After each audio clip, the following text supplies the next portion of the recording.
Part 3. Decimal fractions.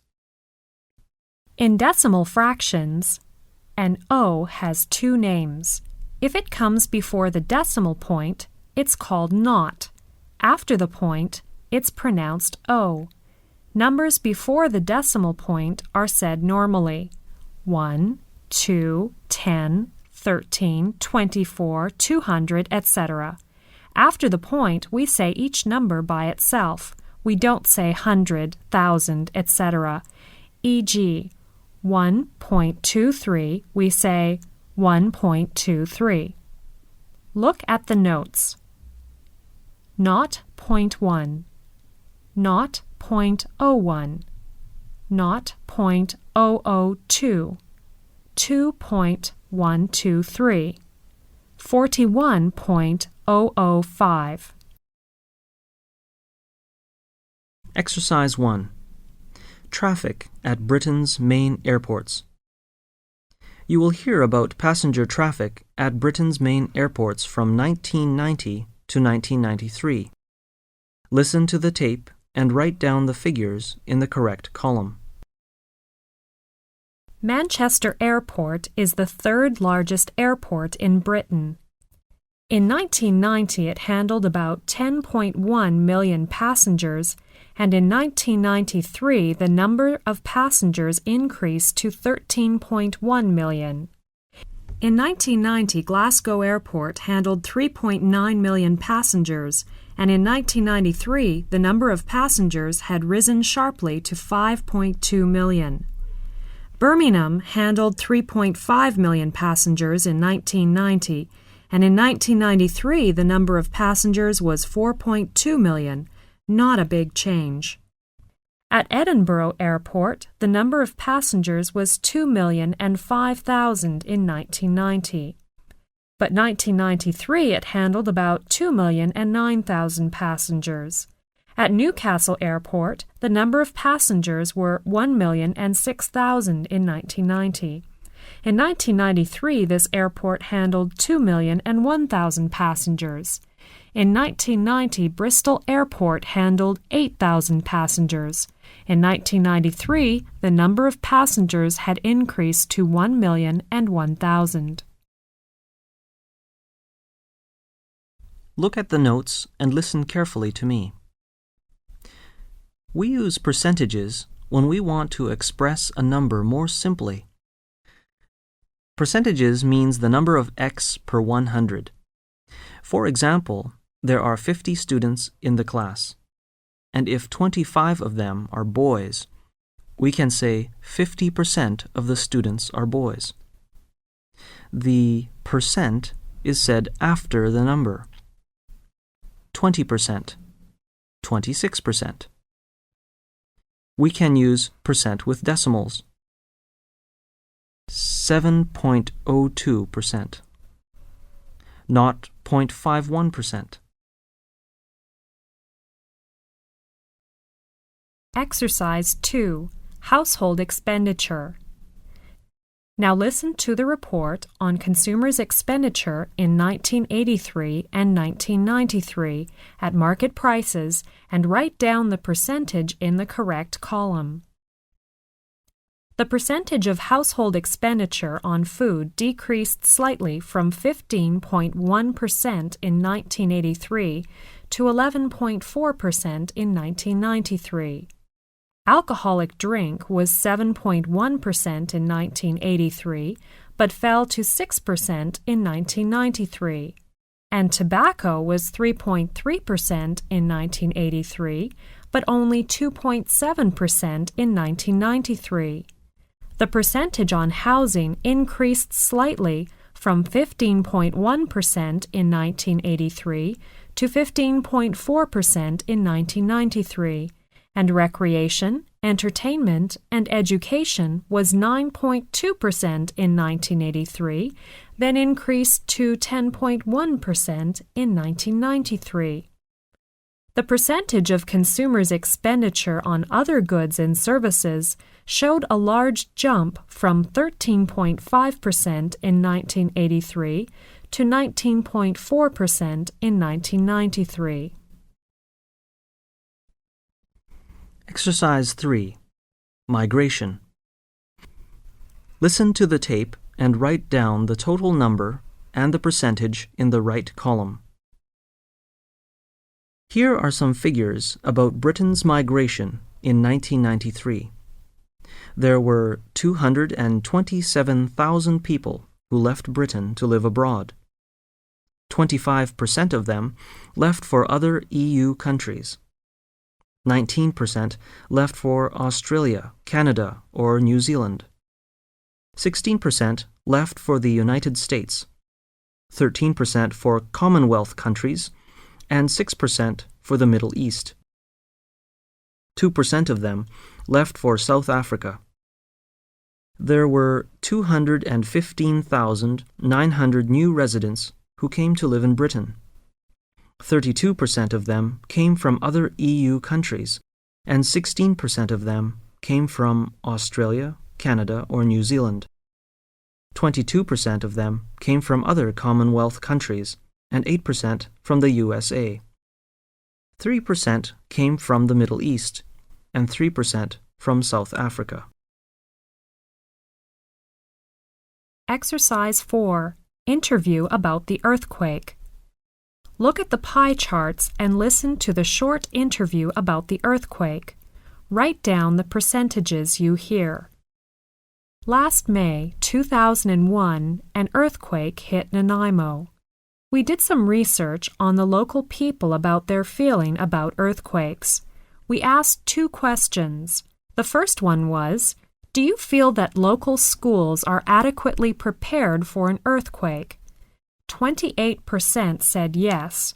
32% of people said that they didn't know. 40% said no.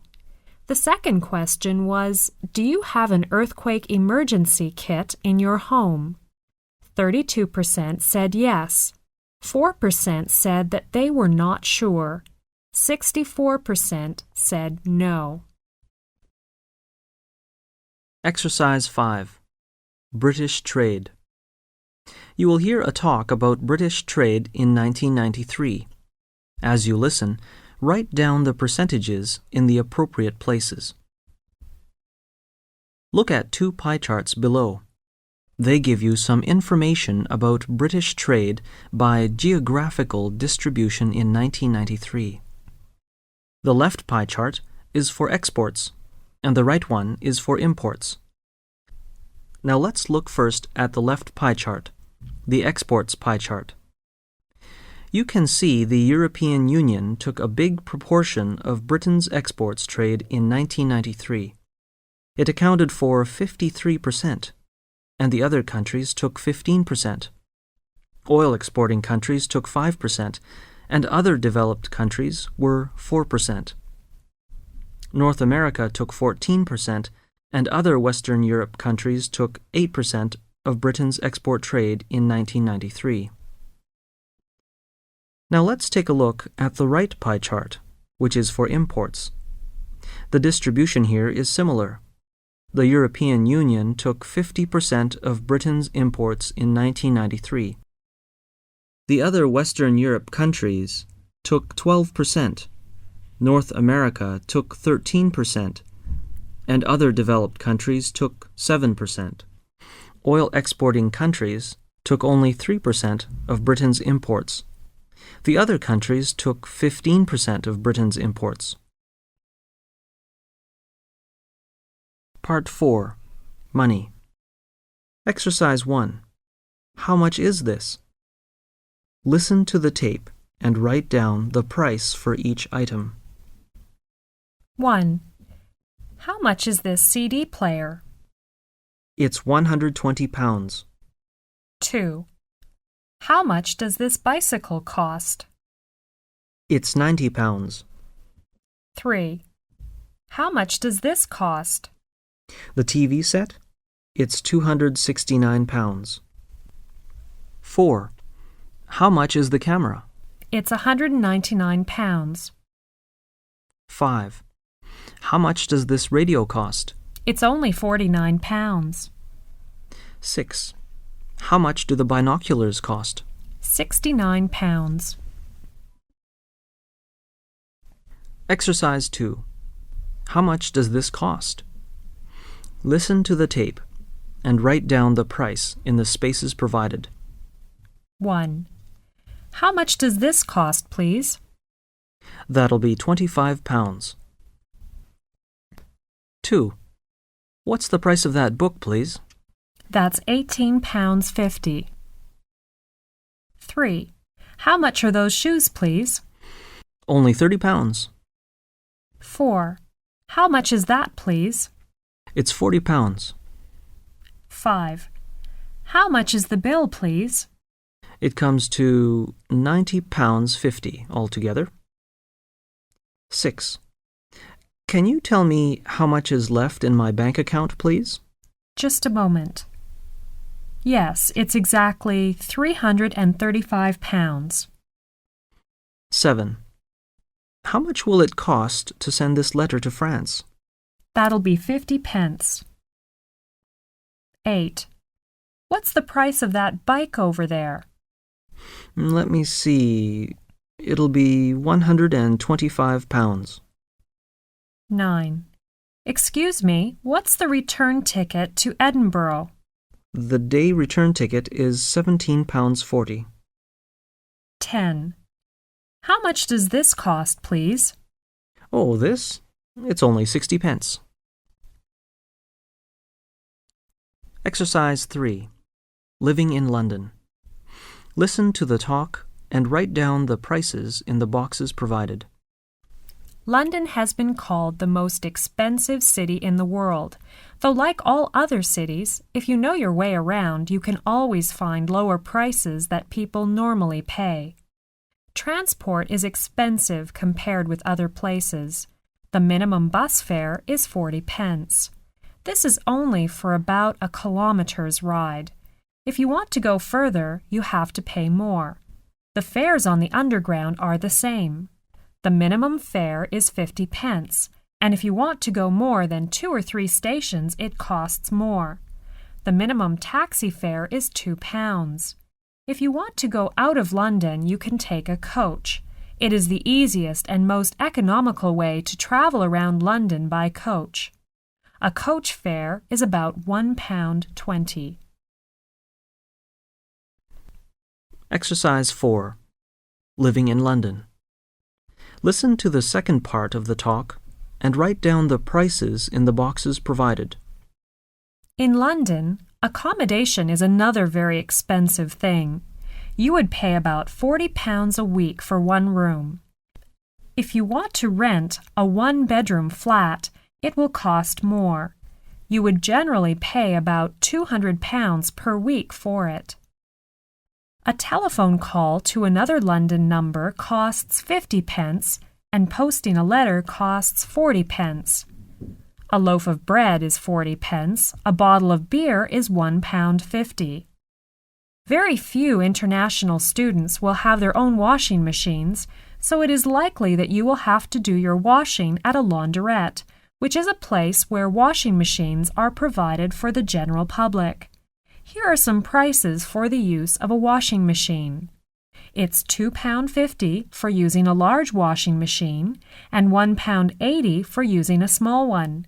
You have to pay £1.50 for using a tumble dryer. About £2.40 for a medium-sized packet of washing powder. Exercise 5. Living in London. Listen to the last part of the talk and write down the prices in the boxes provided. Now let's turn to clothes.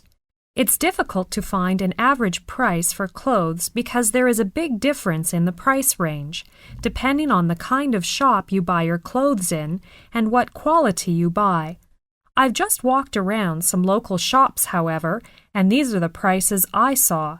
A shirt, £12, a jacket, £45, a pair of jeans costs £25, a pair of running shoes costs £35, and a warm coat £50. A light raincoat is £39. A skirt is £23 and a day dress is £49. What do you think? Is London cheaper or more expensive than your city?